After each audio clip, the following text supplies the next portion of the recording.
ഒരു unique experience തന്നെയായിരുന്നു barbarian. കാരണം കിഡിലൻ മേക്കിങ്ങും അല്ലെങ്കിൽ കിഡിലൻ സ്റ്റോറി ടെല്ലിങ്ങും എല്ലാം കൊണ്ടും മികച്ചു നിൽക്കുന്ന ഒരു എക്സ്പീരിയൻസ് തന്നെയായിരുന്നു. ശരിക്കും തിയേറ്ററിൽ നിന്നൊക്കെ നമ്മൾ ഇത് എക്സ്പീരിയൻസ് ചെയ്തിരുന്നെങ്കിൽ നല്ല കിണ്ണം കാച്ചി മൂവി തന്നെയായിരുന്നു എന്ന് തോന്നി. കാരണം ആ ഒരു മേക്കിംഗ് സ്റ്റൈൽ ആയാലും അല്ലെങ്കിൽ ആ പടത്തിന്റെ കുറച്ച് ക്യാരക്ടേഴ്സ് ഉള്ള കുറച്ച് ക്യാരക്ടേഴ്സിൽ വെച്ചിട്ട് ഇവർ പറയാൻ ഉദ്ദേശിച്ചിട്ടുള്ള ഒരു ജേണറിലത്തെ ഒരു മൂവിയാണ്. ഹൊറർ ത്രില്ലറാണ് ജേണർ വരുന്നത്. അതിൽ നിന്നുകൊണ്ട് എങ്ങനെയാണ് നമ്മുടെ ഈ പടത്തിലെ ഓരോരോ സ്ഥലങ്ങളിലേക്ക് നമ്മളെ കൊണ്ടുപോകുന്നത്, ഒരു ക്യൂരിയോസിറ്റി ടെൻഷൻ ഒക്കെ ഡെവലപ്പ് ചെയ്യാനും അല്ലെങ്കിൽ ആ ഒരു മേക്കിംഗ് സ്റ്റൈൽ കൊണ്ട് ഒരു സീനിൽ നിന്ന് തൊട്ടടുത്ത സീനിലേക്ക് ഒരു ഷിഫ്റ്റ് ഒക്കെ നല്ല ബെസ്റ്റ് ആയിട്ടുണ്ട്, നല്ല വർക്ക് ആയിട്ടുണ്ട്. കണ്ടുകൊണ്ടിരിക്കുന്ന നമ്മളെ തന്നെ ഇത് കൊള്ളാലോ സംഭവം എന്ന് നമ്മളെ തോന്നിപ്പിക്കുന്ന രീതിയിലുള്ള ഒരു മേക്കിംഗ് തന്നെയാണ്. ഒരു 1.25 മണിക്കൂർ ഈ പടത്തിന്റെ ഒരു ഡ്യൂറേഷൻ ഉള്ളൂ. പക്ഷെ അതിനുള്ളിൽ നിന്നുകൊണ്ട് ആ ഒരു ക്യാരക്ടേഴ്സിൽ വെച്ചുകൊണ്ട് എന്തൊക്കെയാണോ പറയാൻ ഉദ്ദേശിച്ചുള്ളത് അത് പ്രോപ്പർ ആയിട്ട് പറഞ്ഞ് കൺവേ ചെയ്യാൻ അവർക്ക് പറ്റിയിട്ടുണ്ട് എന്നുള്ളതാണ്. ഈ സിനിമയുടെ സ്ക്രിപ്റ്റും ഡയറക്ഷനും ചെയ്തിട്ടുള്ളത് സാക് ഗ്രഗർ ആണ്. അദ്ദേഹത്തിന്റെ ഫസ്റ്റ് സോളോ ഡയറക്ടോറിയൽ ഡിബറ്റ് ആണ് ഈ മൂവി.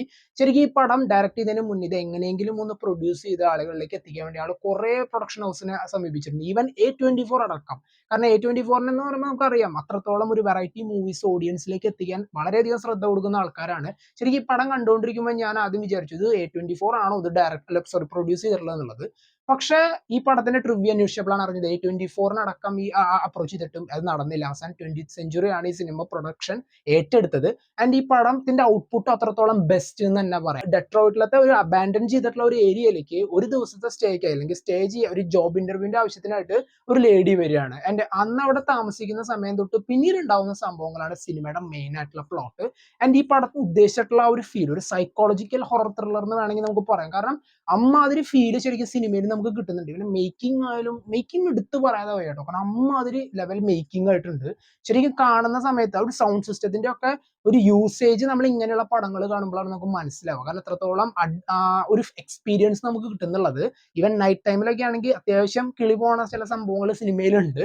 എന്തായാലും ഈ സിനിമയുടെ ഒരു ബാക്ക് സ്റ്റോറി ആയാലും അല്ലെങ്കിൽ ഒരു പോയിന്റിൽ നിന്ന് അടുത്ത പോയിന്റിലേക്ക് സ്റ്റോറി എത്തിയിട്ട് നമ്മൾ വിചാരിക്കും ഇതാണ് ഇതിന്റെ മെയിൻ റീസൺ. പക്ഷെ അതല്ല, അവിടെ നിന്ന് സ്റ്റോറി അങ്ങനെ ഓരോന്നിലേക്ക് കണക്ട് ആയി പോകുന്നു എന്നുള്ളതാണ് സിനിമയുടെ മെയിൻ ആയിട്ടുള്ള ഒരു പോസിറ്റീവ്. നല്ലൊരു കിഡിലൻ എക്സ്പീരിയൻസ് തന്നെയാണ്. ഈ ജനർ ഇഷ്ടപ്പെടുന്ന ആളാണ് നിങ്ങളെങ്കിൽ നിങ്ങൾ തീർച്ചയായിട്ടും കണ്ടുനോക്കേണ്ട മൂവിയാണ്. പടം നെറ്റ്ഫ്ലിക്സിൽ അവൈലബിൾ ആണ്. അധികം ആൾക്കാർ പറഞ്ഞു കേട്ടിരുന്നില്ല ഞാൻ ഈ മൂവി, ആൻഡ് ഇപ്പോൾ നെറ്റ്ഫ്ലിക്സിൽ പടം അവൈലബിൾ ആയതുകൊണ്ട് എന്തായാലും കണ്ടു നോക്കുക. കാരണം അത്രയും മികച്ച ഒരു എക്സ്പീരിയൻസ് തന്നെയാണ്. ആ മേക്കിംഗ് ആയാലും ലീഡിംഗ് പെർഫോമൻസ് ആയാലും ബിൽ സ്കാർസ്ഗാർഡ് ഒക്കെ അഭിനയിച്ചിട്ടുണ്ട് ഈ പടത്തിൽ.